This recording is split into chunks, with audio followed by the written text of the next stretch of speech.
Tonight on The South Today, the radio station that started it all celebrates a huge milestone in Dunedin. Special guests make it official. After 68 years and 3 heart attacks, a Dunedin joiner is hanging up his tools. And lakes and rivers across the south are spawning keen anglers as they welcome in the fishing season.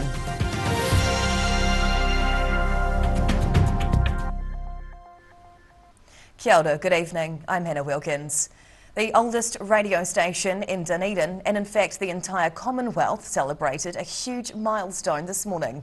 Volunteer announcers and DJs gathered on the site of the first Radio Dunedin broadcast to unveil a memorial plaque, joined by a few high-profile guests. Recognising Radio Dunedin's 100 years of broadcasting.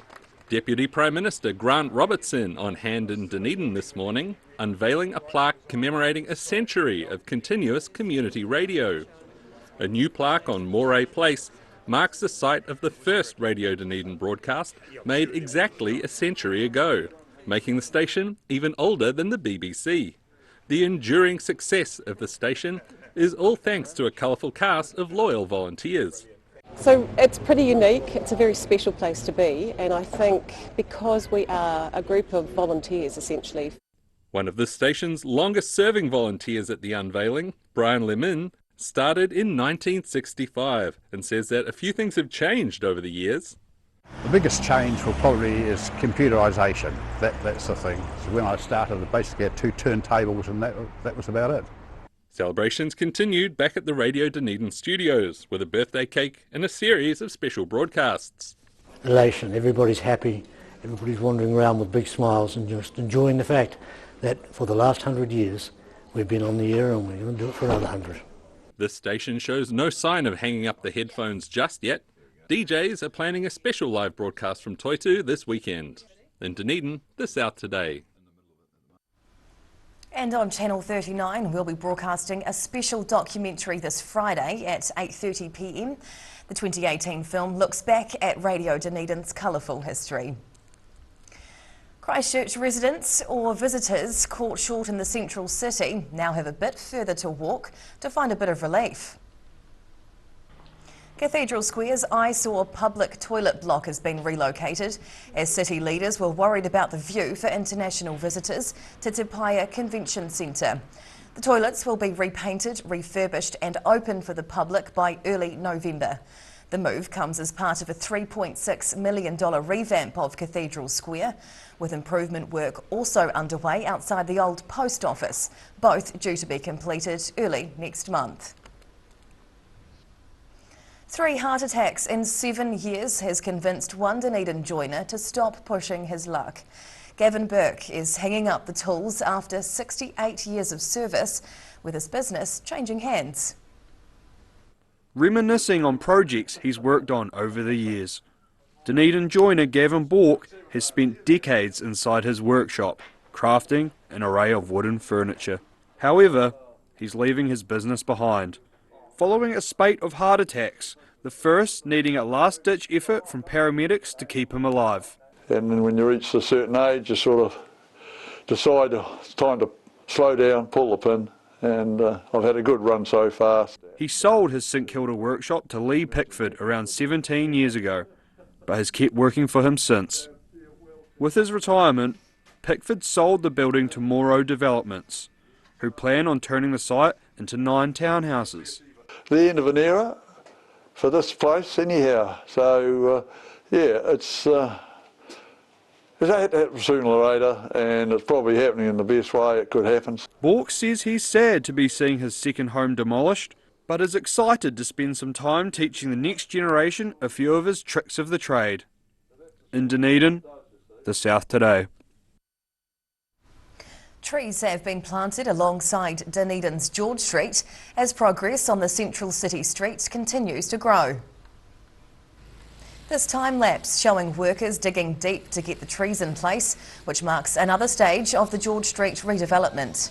The $28 million revitalisation project is giving Dunedin's main shopping area a makeover. These council renders showing what the street may look like when the revamp is completed by 2024. After a hiatus due to COVID-19, the Burt Munro Challenge is making its big comeback next year. With Southland's biggest sporting event cancelled for the first time earlier this year, organisers are eager to get the event back on course. The challenge has already sold hundreds of tickets and has 30 riders entered. The event is being held in Invercargill in early February, then continuing through the lower South Island for the rest of the week. Keen anglers took to the rivers and lakes across the region over the weekend, celebrating the official opening of the new trout fishing season. Many were chasing sport, others were out to catch a feed, and some even fundraising for a good cause. Setting off for their favourite secret spots around the lake. Fine weather and a fantastic excuse for a family outing as the annual Glenorchy fishing competition got underway.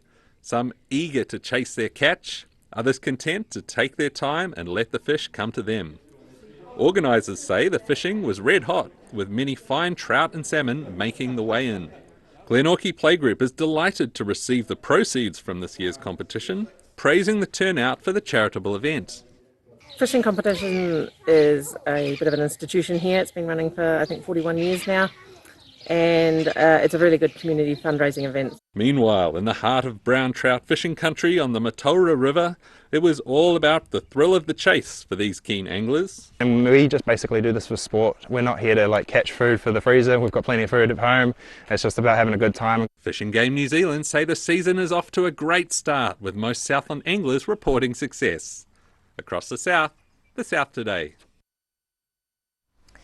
FI Yakane still to come on the South Today. A New Zealand sailing team race their way along Christchurch's Avon River, and Highlanders hopefuls get a taste of what professional rugby would be like.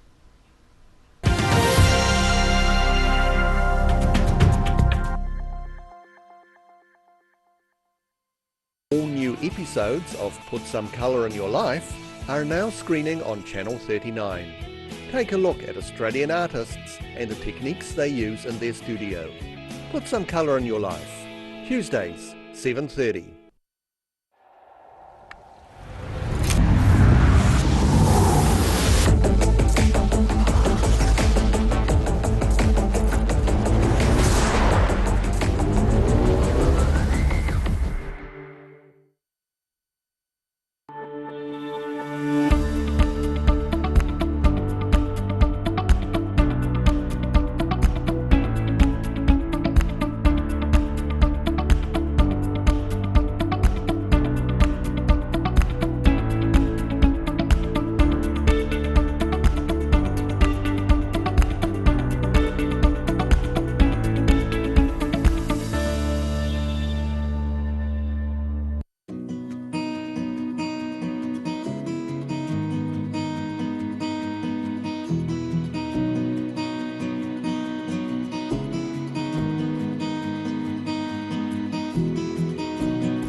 A poorly maintained heat pump can lose up to 35% of its output. The Mr. Heat Pump Cleaner team are experts. Their specially developed chemical wash is totally biodegradable. Call Mr. Heat Pump Cleaner and get the job done by the professionals. Every day the team at Gillian supports grieving families at their time of need. From answering your questions to organising a farewell that reflects the wishes of your loved one, we can help. Call Gillian's today.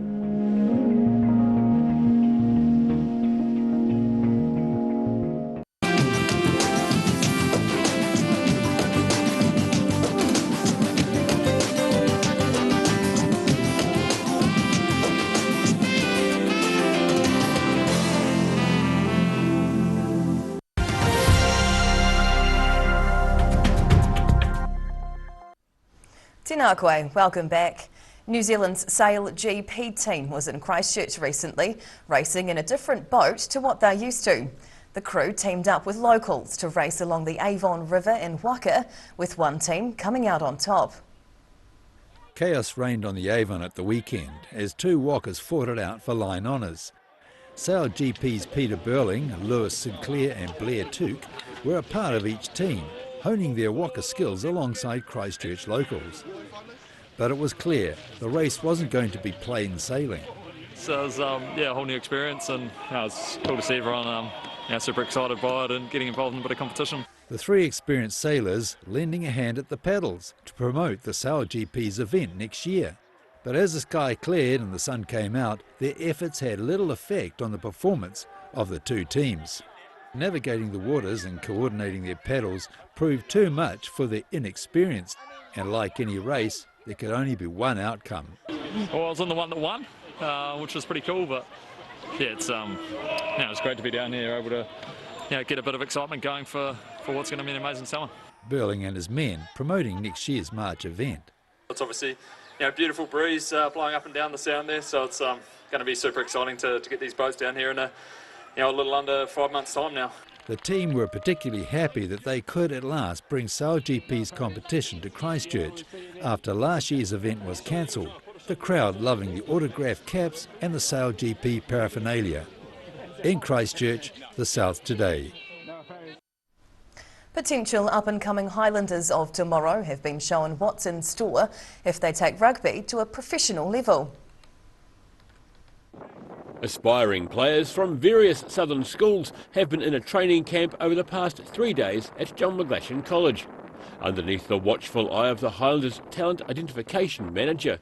Kane Jury spending the time putting the around 40 teenage rugby players through their paces, making sure their passes, tackles and teamwork is up to scratch. The goal of the camp is to see who can be ready for the call-up to the professional ranks, joining the Southern Professional Rugby franchise. And probably more importantly is actually trying to find out a bit more about themselves to understand how to put a performance in, because it's just not about chasing the rugby ball around. There's other ways outside of rugby to help us do that really effectively.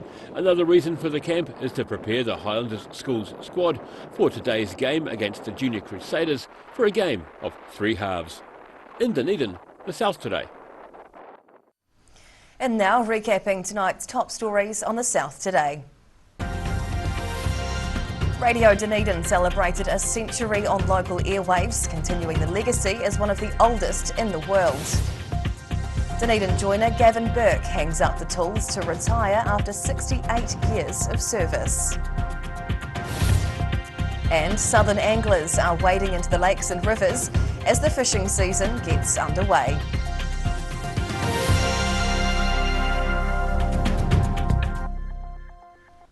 And now a look at what's happening in tomorrow's ODT, and we welcome the editor, Barry Stewart. Kia ora. Kia ora, Hannah. What can we expect in your paper tomorrow? Some good news for rural GPs. They're getting a pay rise. Fantastic. So that could be good news for rural services. So more on that in the paper tomorrow. It's going to snow. Have I told you that before? You did. So residents have been urged to wrap up warm and drive safely ahead of what is expected to be quite a blast. So we'll wait and see. Dunedin Op Shop celebrates 50 years today, so we pop in and have a look and see if we can pick up some bargains. I don't know if we got any.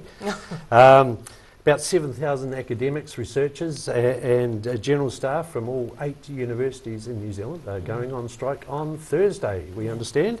So they're striking over wages, and which is not kept up with inflation increases across the sector. So yeah, that and lots more. We look forward to it. Thank you, Barry. Thank you. And time now for a look at the weather. The South Today weather, proudly brought to you by MoleMap, the skin cancer detection specialists.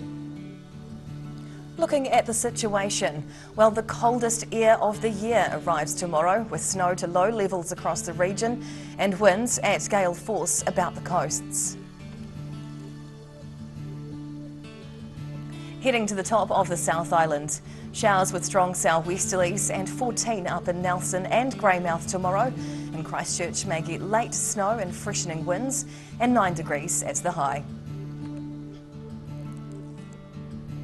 Travelling to South Canterbury and North Otago now. Snow showers with gusty southwesterlies all the way through here. By numbers, well, 8 in Ashburton, 7 in Timaru, and wrap up down in Iwamaru. You're heading for just 6 degrees, not 17. Westwards now to the Central Lakes. The strong winds and snow continues through here, and it's going to get bitterly cold. Wanaka can expect a high of 4. 2 over in Queenstown, and plenty of white stuff all the way into Alexandra too, up to 6 degrees. Heading further south, well, get the stock sorted this evening. If you are, well, if this is your slice of paradise, there's snow showers and gale southwesterlies really picking up through here, particularly on the coast at the Catlins. You're heading for 5. For Balclutha and Gore, best we can give you tomorrow is 6 degrees. Now down to the deep south. Snow showers tonight with southwesterly gales in Invercargill, down to 1 degree. Tomorrow will feel very cold with snow and hail showers as the strong winds continue, and you head for a high of 6. Now by Thursday, a frost, but the showers should start clearing with sun on the way as the winds ease. Still nippy though, with a high of 7 degrees. And lastly, heading to Dunedin. Showers and southwest winds tonight, dropping to 5 degrees.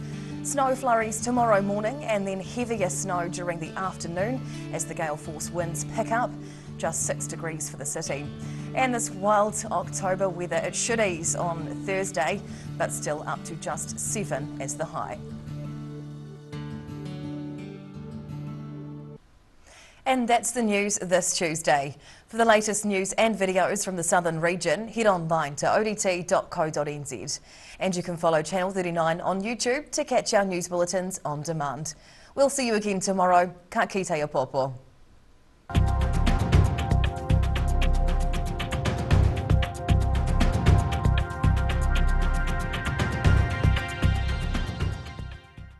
Public interest journalism funded through New Zealand On Air.